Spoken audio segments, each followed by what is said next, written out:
Okay, let's go ahead and get started. We've been doing our own thing, but it's time to go ahead and take a look at our class this morning. So we are looking at the book of Jude, and last Sunday we took a look at Jude verses 8 through 9 last week, and talked about two particular things. Number one, this idea of men who, Jude says, by dreaming, by imagining things, defile their flesh, and we've talked about, there we go, 2 Samuel. We haven't actually talked about that today, but or yes, last week either. But we talked about the idea of the, sorry, my train of thought has been lost here. The Gnostics, who believed that they had come up with a better gospel, and one that allowed them to use their bodies however they wanted to without actually endangering their spirits. And so Jude is saying that by dreaming, by imagining these fantasies of some alternative or better version of Christianity, they then permit themselves to defile their flesh.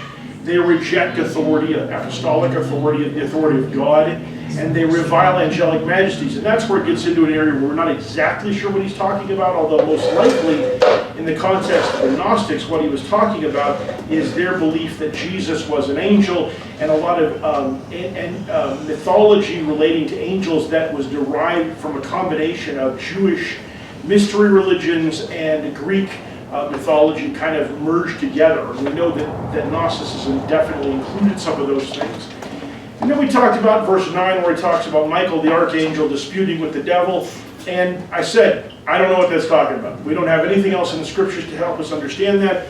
We don't know whether he was referring to some kind of mythology in order to basically say your own mythology refutes your way of thinking of things, or whether he was referring to something that he was given by divine inspiration.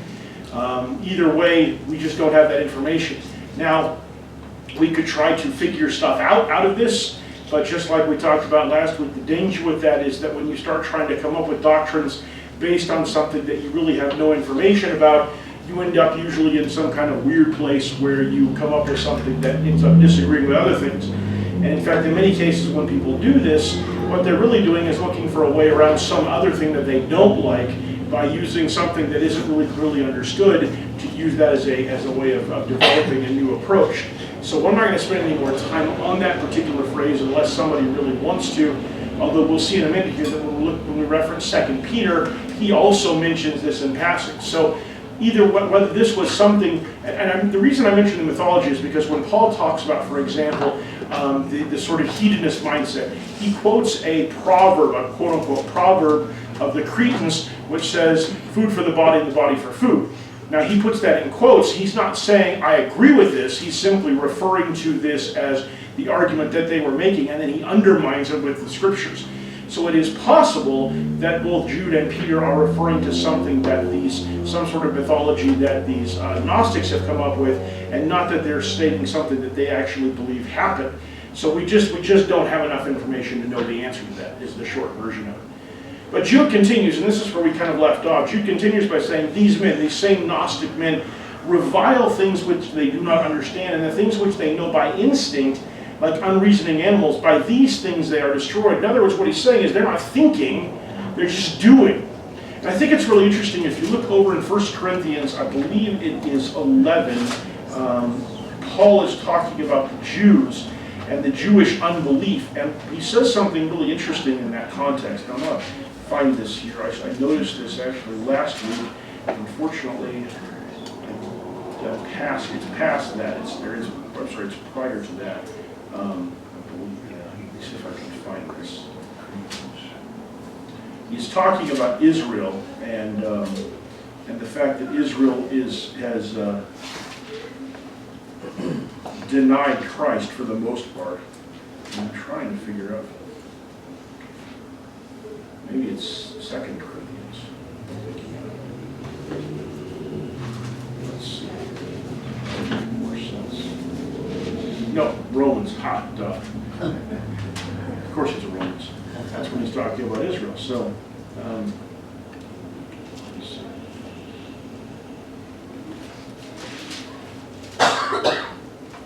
There we go. So it's actually Romans chapter 10. And he begins there, and what he says is, "Brethren, my heart's desire and my prayer to God for them," talking about his brothers in Israel, "is for their salvation. For I testify about them that they have a zeal for God, but not in accordance with knowledge." So what's interesting is, or in his case, what he's really saying is revelation. So what he's saying there, the difference between Israel that he's talking about there and what we're seeing up here, is that in Israel's case, they do want to do what God wants. They're just pursuing it in a way that is bred in ignorance and fails to grasp the truth. The difference between that and what we're seeing up here is that these guys, they aren't trying to seek after God. They're just chasing after whatever their instinct tells them to do. And we understand that we can see this because these are men who are sensualists. They are chasing after what their body wants, and they're trying to justify it through this alternative and expanded version of Christianity that gives them the authority or the allowance to do that without supposedly imperiling their souls. But the truth is, what's really motivating them isn't some higher form of Christianity or some greater knowledge. It's just they like doing that stuff. And their body says, "I want that," and so their brain comes up with some way to justify it. And so then he goes on and says, "Woe to them, for they have gone the way of Cain." Well, what way did Cain go? I know he murdered his brother, but how did he justify it? Or what led him there? Acting in a way without faith, without knowledge. Okay, so he's acting without faith, without knowledge. What does Cain? What does God say to Cain when he's gotten angry with his brother? What does he say to him? Don't go any further. Your mind is going the wrong way. Okay. You're starting to hate him, and that would take you down a road you don't want to go down. Okay, that's basically it. God basically says to him, you got to turn back from the direction you're going. And instead of doing that, he rushes on into the anger and wrath and kills his brother.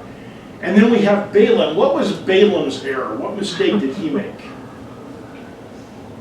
He was after personal gain. He was primarily idolish thought because he wanted. He kept going to God, knowing what God was going to say, but he kept wanting God to change his mind. Okay, so Balaam wants the money that Balak is offering him, and he's willing to. He keeps going to God looking for an excuse to go with Balak, and then once he goes with him, keeps looking for an opportunity to prophesy against Israel, and God won't let him do it, but he keeps chasing after that. He keeps going down this wrong path. So what we have in both cases is people who know they're going the wrong direction. That's an important point here, and this makes sense when we think about who he's talking to, because these Gnostics didn't start off as heretical. They started off as Christians who then perverted what they'd been taught and perverted what they believed. So they knew what was right, and they ignored it and went another direction. And they continued to go further and further down that direction, even though people like Peter and Jude and apostles and teachers who are God-inspired are telling them not to do it. So we have this mindset, and then we have the rebellion of Korah. What's the rebellion of Korah? Anybody know that story? He's the one that wanted to take over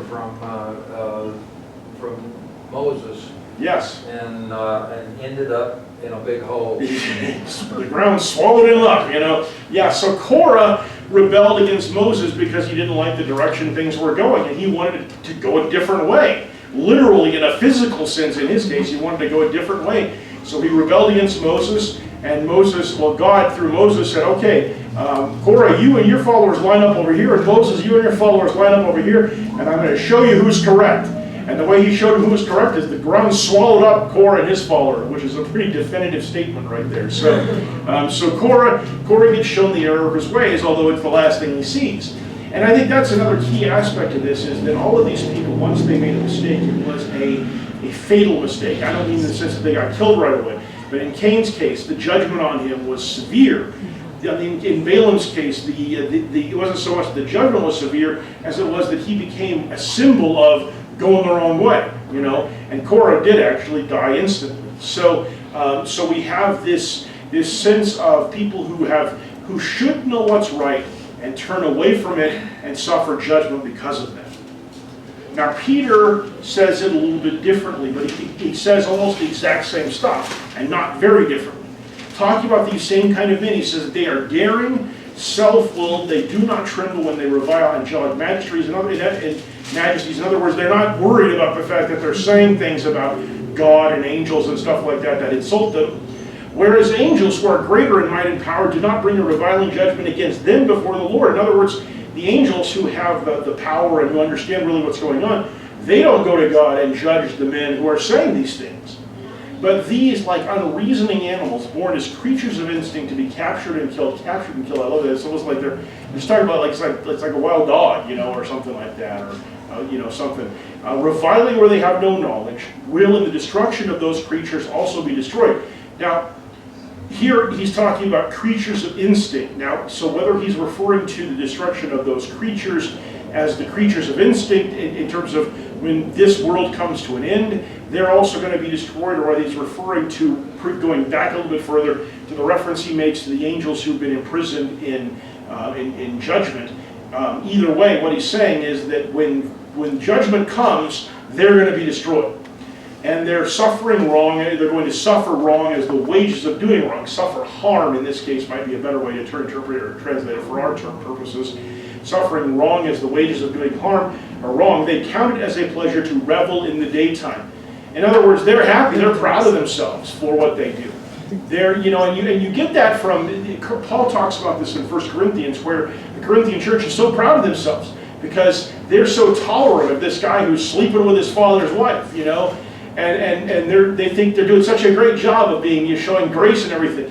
And Paul says, you should be embarrassed by this. You shouldn't be proud of it. You shouldn't be going around telling, look how good we are, And I'm reminded of some of our modern day churches who are so proud of how tolerant they are of things that are clearly sinful. They want to, if you go online and they're proud of themselves. We are so welcoming of whatever kind of behavior. If you're gay, you can be just as gay as you want to and be part of our congregation. And you can be, it's fascinating because I came across, Jerry and I had talked about this before. My family and my parents and I went to New York last summer. He had mentioned that there was a Church of Christ that he and Sherry had found there, and it suggested I look and see if I could find it. And online I came across two Churches of Christ. One was kind of uptown Manhattan, and one was more downtown Manhattan, where we were going to be at. And the one in uptown Manhattan, as you went on their webpage and you kind of read about them, you could tell they were a fairly conservative group that I would have felt pretty comfortable worshiping with. But unfortunately, where they were located would have made it very difficult for us to get there on a Sunday morning. The other one that was more lower town, where we would be coming into and would be easier to get to, when you went on their webpage, you could tell they were that other type. They were proud of all the things they did. They participated in the gay pride parade, and they've done all these different things relating to both to the homosexual agenda, but also to other things. Where basically what you got as you read their web pages, they basically felt like, just come join us, and you can do and be whatever you want to. We're okay with it, And I think that we need to be accepting. And certainly I think that we shouldn't run people off who want to be here just because they aren't necessarily doing everything we think we should do. Being here will hopefully teach them some different things to do. They'll learn from that. But there's a difference between saying we are open to everyone coming in and saying we welcome any behavior on the part of our members. You can do and be whatever you want to be. There's expectations for what Christians are supposed to be like and how we're supposed to behave. And while loving is the first and foremost of those, loving people doesn't mean ignoring things that are sinful and wrong that are going on. And we have an obligation within our body to police that and to make sure that people are mindful of the consequences of what they do. Now, our job isn't to go police that out in the world because they don't believe what we believe. They haven't signed on to the same set of rules that we have. But within the congregation, we have an obligation there. So this is the problem in part with the people Paul is talking to, is their whole doctrine is built around giving them an excuse to do whatever they want to. And so it is built around an evil desire at the most basic of it. Okay, comments or thoughts before I move on? We're going to keep looking at Peter here, but I've been doing a lot of the talking, and I didn't want to keep doing that if somebody had something they wanted to share. Okay, so, all right, so going on, Peter says, they are stains, and he has a lot of pretty nasty things to say about them. This is more like the way Paul usually writes. They are stains and blemishes, reveling in their deceptions as they carouse with you, having eyes full of adultery that never cease from sin, enticing unstable souls, having a heart trained in greed, accursed children, forsaking the right way, they have gone astray, having followed the way of Balaam, the son of Beor, who loved the wages of unrighteousness. And I think when you were talking about he loved money, that's really the best way of summing it up. He loves the wages of unrighteousness. Balaam wanted to profit from doing bad things or saying bad things, and he was only somewhat restrained by the fact that he knew God didn't want him to do that. He kept looking for a way around it. And that his donkey talked to him. And that's what Peter says. But he received a rebuke for his own transgression. For a mute donkey speaking with the voice of a man restrained the badness of the prophet. So in Balaam's case, it took a donkey talking to him to remind him, hey, you know what, dude, you're on the wrong path here. You know. And when he says a mute donkey, what he's really saying is a donkey that normally couldn't talk, which that would be all the rest of the donkeys as well, you know, not an abnormal donkey in any way here. So, but look at some of the ways he describes them. They're stains and blemishes. It's like, you know, you're wearing a shirt. Sometimes I get things on myself at lunch. It's a long-standing. We had a joke one time. Myself and some friends of mine were sitting around, and they said, if you could say that you had one stupid superpower, what would your superpower be? And I would say the ability to get food on myself when I'm eating. You know, that's what I'm best at. You know, but you hate that. You take your shirt off and you see there's this stain on it. There's this blemish on there. What do you do when you find that? Yeah, you know, stain stick or some kind of, you know, whatever it is, bleach or something. You want to get that out. You don't leave it, you're not proud of that. You don't walk there and go, look at what I did, you know, and this is fantastic, I can't eat without making a mess of myself, you know. You don't do that. And so that's what he's talking about. He says they revel in their deceptions, they're proud, they're thrilled at the fact that they're fooling people. The verse before, you were talking about the animal, that it's always reminded me of those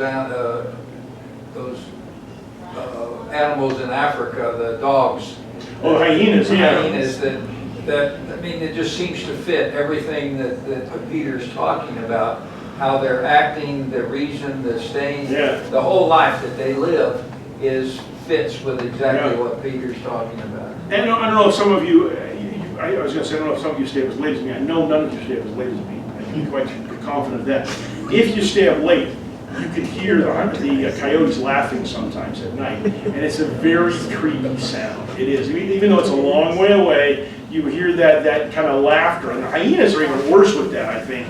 But that idea of, you know, of that laughing, sort of weird, you know, just almost crazed kind of behavior. That's what he's talking about here. Is that kind of just that evil, you know, evil kind of a thing. I was talking about. I teach a class, it's an enrichment class, it's not a class for credit, but it's a class for fun on Star Wars.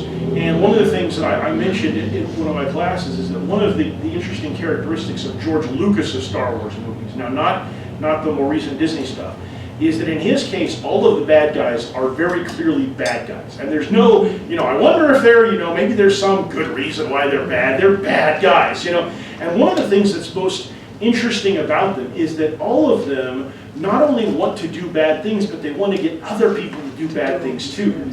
So it's not enough just to be bad, they want to bring other people into that and make them do bad as well.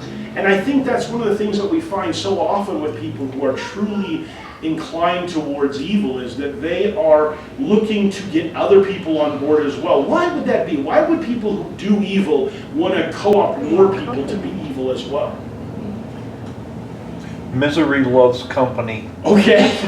Tell me what, you're absolutely right. Tell me what you mean by that. Well, I've noticed in life that people who have ruined their own lives definitely do try to bring people into that same lifestyle with a sort of a glee that I want to see you destroyed as well. Okay. Yeah. There's a recognition of the damage they've done to themselves, and it's almost that, yeah, you know, it's that ennui, I want everybody else to suffer because I'm suffering. Right. So let me see if I can suck people down to my level. What else? What are the reasons? I think it's also a matter of greed. If you can get somebody else to work in your stead and accomplish giving you more money or more benefit or something, that you can improve yourself in your own mind. They can sell more drugs if you put them out on the street, and you'll make more money. It's sort of like the pyramid scheme of evil then. Yes. And more and more people that try to feed it back to me, you know. I think that's true too. One of the things that strikes me is that people who are evil are really immersed in evil. Not just because I was talking, Sue and I were talking about this last night. We're all evil. We are. We don't like to use that term, but when Paul says everybody has sinned, it means we're all evil because sin makes us evil.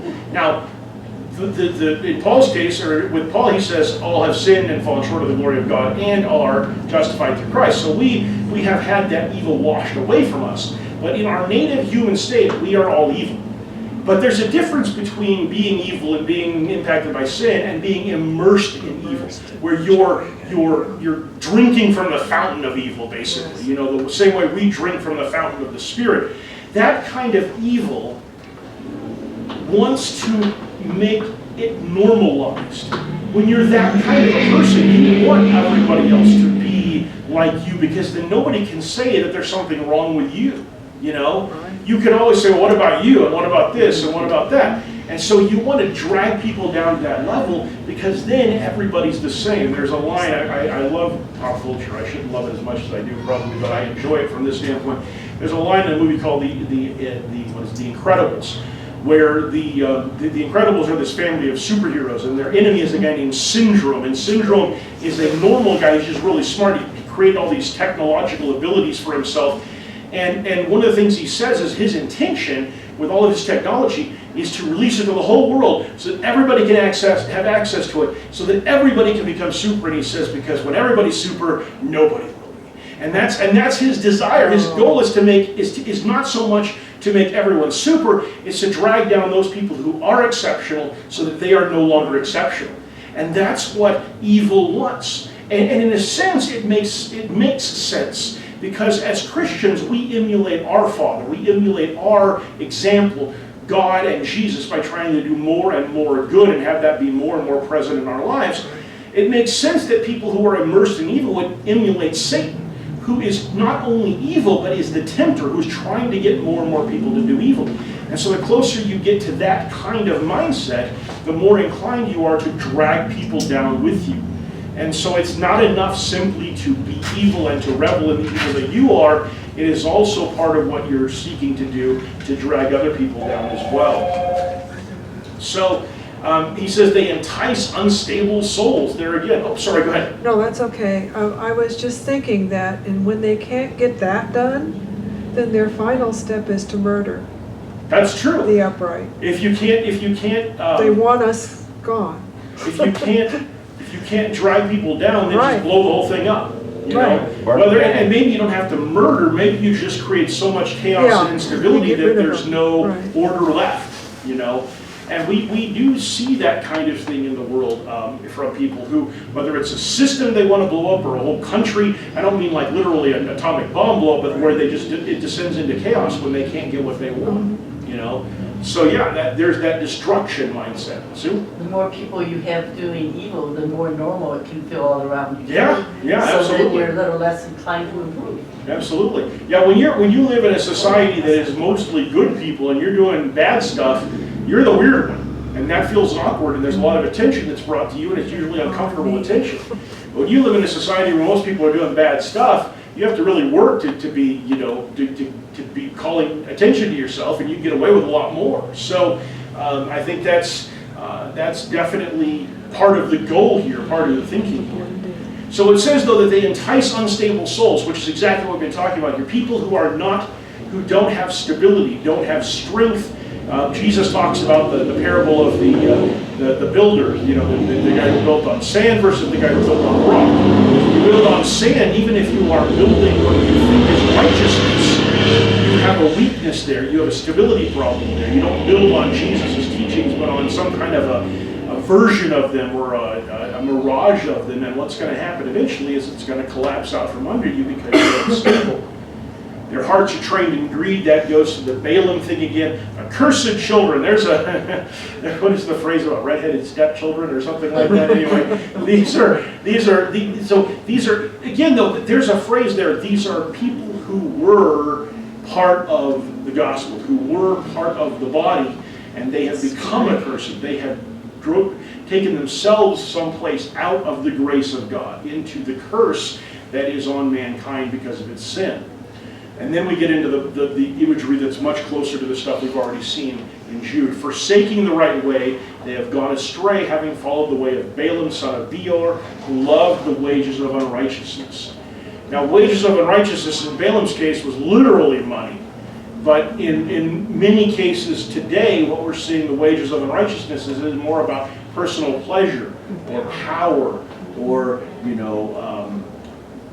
what's the word I'm looking for here? Idolatry. But in terms of what you gain from it, what I'm trying to think of, and I'm having trouble with the word here, is people love you. I can't think of what you call it. Popularity, I guess, is as good a word as any. What's adoration? Yeah, something like that. These ideas, there's value in those things for a lot of people. And you can see it, we can perceive it. We all have, at times have said, boy, I wish I had a little more money, or boy, I wish people liked me a little bit better, or boy, I wish I was better at public speaking so I could sway a crowd over, or whatever it is. We've said those things to ourselves. Now, if we're staying on the right path, we don't go chasing after those things, but there's moments where we recognize that instinct or that desire in ourselves. What happens to so many people, though, is that they start chasing after that and they lose track of. Most of the world has been chasing after that stuff without anything getting in their way. Nothing really slowed them down in the first place. The problem for these people is that this has happened after they've already been saved.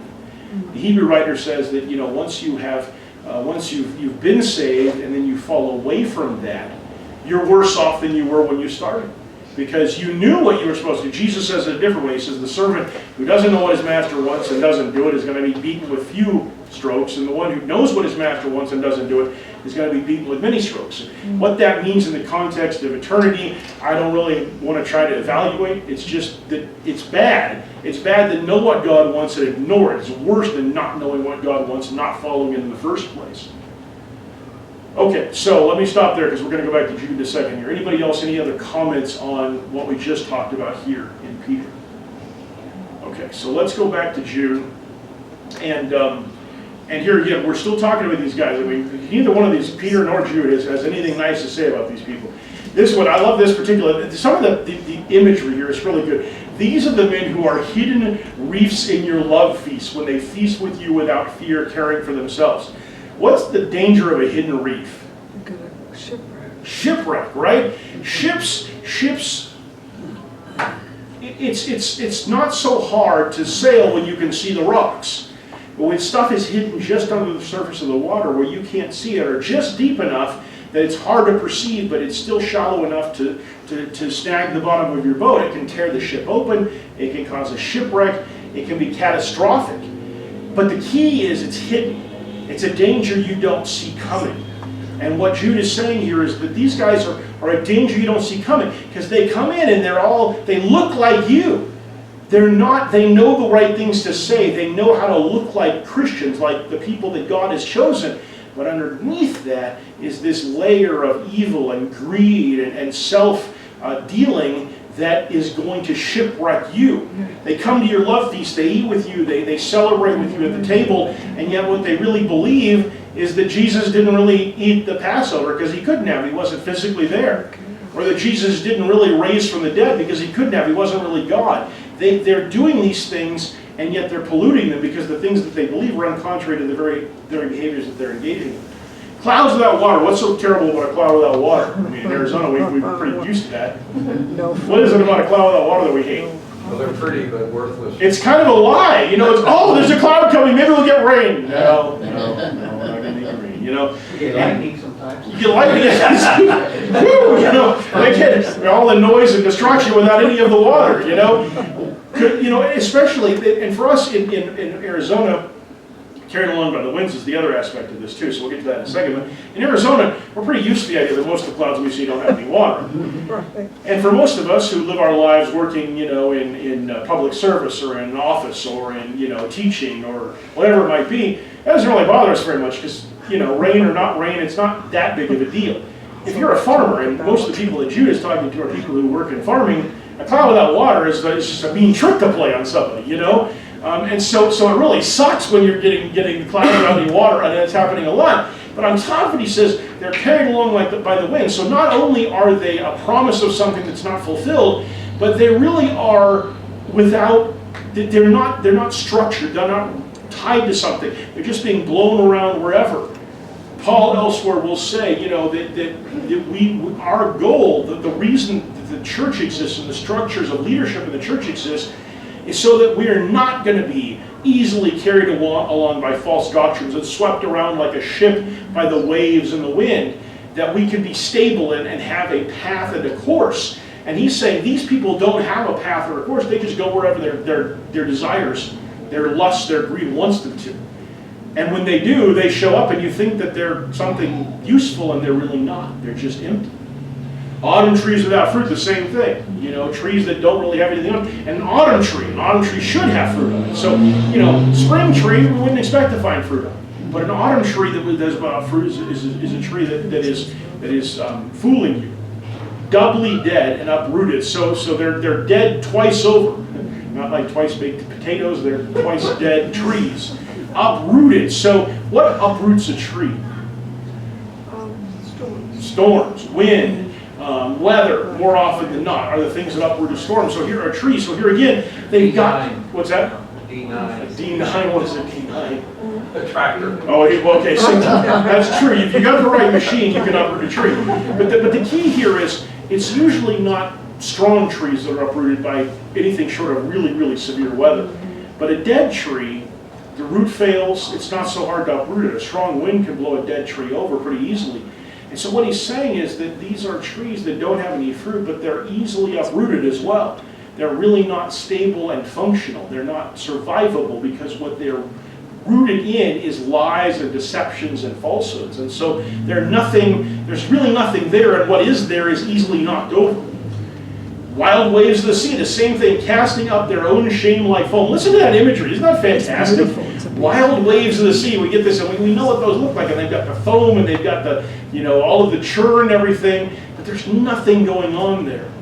In the cell phone industry, there's a term they use called churn, and it refers to the idea that a lot of the apparent gain of customers is really just customers who are moving from one carrier to another as they get offered a better deal.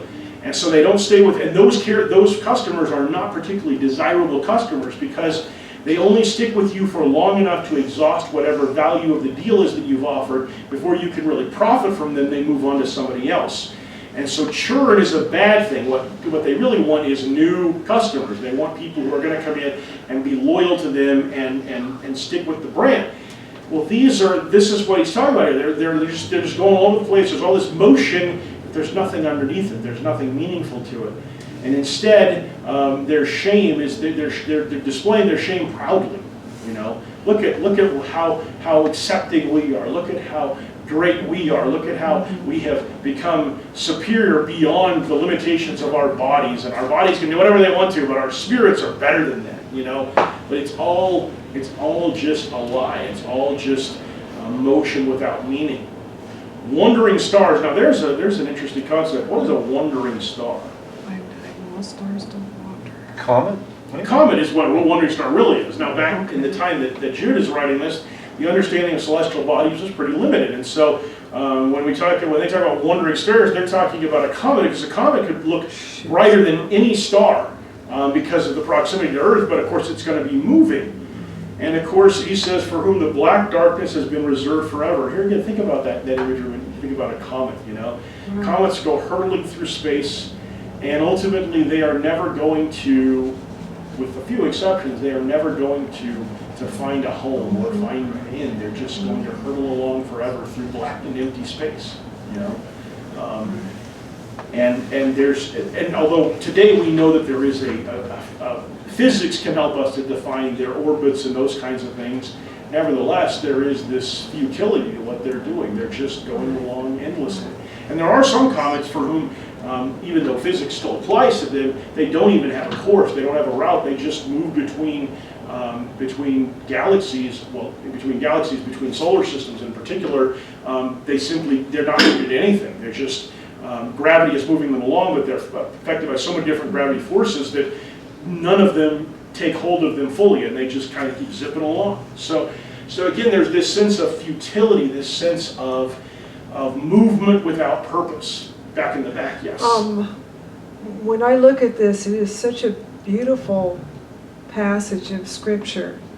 The word picture, it's just magnificent, really. Yeah.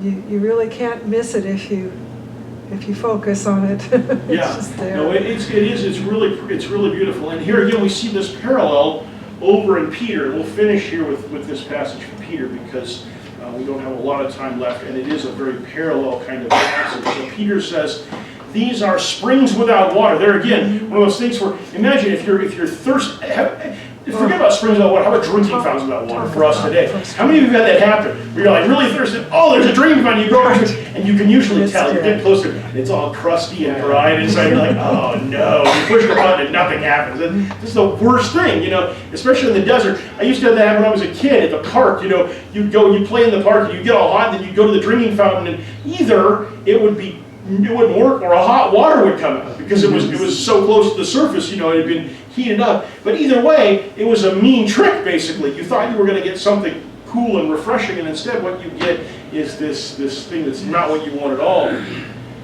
They're mists driven by a storm for whom the black darkness has been reserved. There again, this mist, it has no power to direct itself. It just goes wherever it's blown. Over and over again, what they're saying and they're talking to us is the idea that although these men seem to they've created this structure, and it seems like a really good, clear idea that they have, and something that you might want to listen to. The truth is that the structure is defined only by what is pushing them along. And when you talk to people who don't really, who want to have a semblance of belief but don't really have belief, what you hear from them is always, well, yeah, I know the Bible says that, but here's why it doesn't apply to me, or here's why I think something else, and it's always God wants me to do something else. And of course, my brothers always said, at the point that somebody says God told me to do this, the conversation is basically over, the debate is over, because how do you trump that? Well, God told me you were wrong. That would be fun. I'm sorry, but God has said you were wrong, and he talked to me last. So just a second. So it must be true. So, but they're chasing after what they want rather than what God wants. And that's hard for us because sometimes we go into the scriptures and we don't like what we find there. We would rather do it some other way. But the scriptures are consistent about the fact that if you're going to follow them, if you're going to be successful following, you have to follow all of them and not just the parts that you like and feel comfortable with. The Treasury Department, when they're trying to teach counterfeit bills, they don't use counterfeit bills. They use the real thing. They train using a real $100 bill.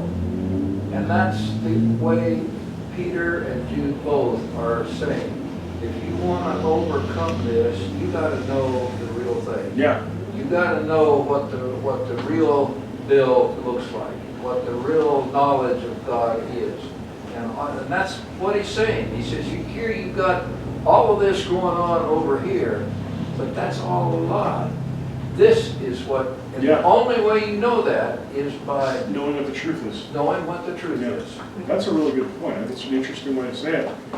And lastly, we'll wrap up this. He says, for speaking out arrogant words of vanity, they entice by fleshly desires, by sensuality, those who barely escape from the ones who live in error. So they're dragging people down, and these people are barely getting away from them because the ideas sound so good, and being able to get away with doing what you want to do sounds like such a pleasant way to do it. And if we could only just get, but here again, this is idolatry at the most basic. In this case, we're worshiping ourselves, and we're calling it worshiping God. But it's ultimately doing what I want to do, setting up my rules so I can do what I want to do. And it's not any different than the Greeks who set up, temples to, or the Romans who set up temples to love goddesses so that they could go and engage in prostitution. Or, whatever other thing they wanted to do. They made a god who did that thing, and it gave them an excuse to worship them the way that they wanted to. So the people who listen to them have to sort of be dragged away from it. It's like rescuing someone from a cult almost, You have to deprogram them almost to get them out of that, to get them away from that kind of thinking. Promising them freedom, because they promise people freedom when they themselves are slaves of corruption. And that goes back to what Paul says. You can be slave to righteousness, you can be a slave to sin, you got to pick one or the other, there's no third alternative. And so they're saying, Freedom, freedom from all these regulations, all these rules, all these ways you have to behave. You can come and do this. We've got this extra new knowledge, and the truth is, they're corrupt. And they're slaves to their corruption, and they've built a doctrine around that slavery, but they are no less corrupt and enslaved because they've got a doctrine than they would be if they just started off that way, or if they just stayed that way in the first place. Because, and this is exactly what Paul says as well, for by what a man is overcome, by this he is enslaved. If something can overcome you, you are enslaved by it. If you can't say no to something, you are enslaved by it. We don't want to say no to God. We want to say yes, and so we voluntarily choose to become slaves to righteousness. But most of the world is slaves to sin because they can't say no to sin. Oh, they can say no sometimes. If it's really bad or really obvious or they just really don't want to do it, when it comes right down to it, they're going to say yes. At times when it's not always best for them. And these are people who, though they knew Christ and were a part of Him, have chosen a path that takes them back to where they can no longer say no to sin, just like before. And so they end in the same place they began, unsaved, unrighteous, and enslaved by the world and its lusts. Any last comments? All right.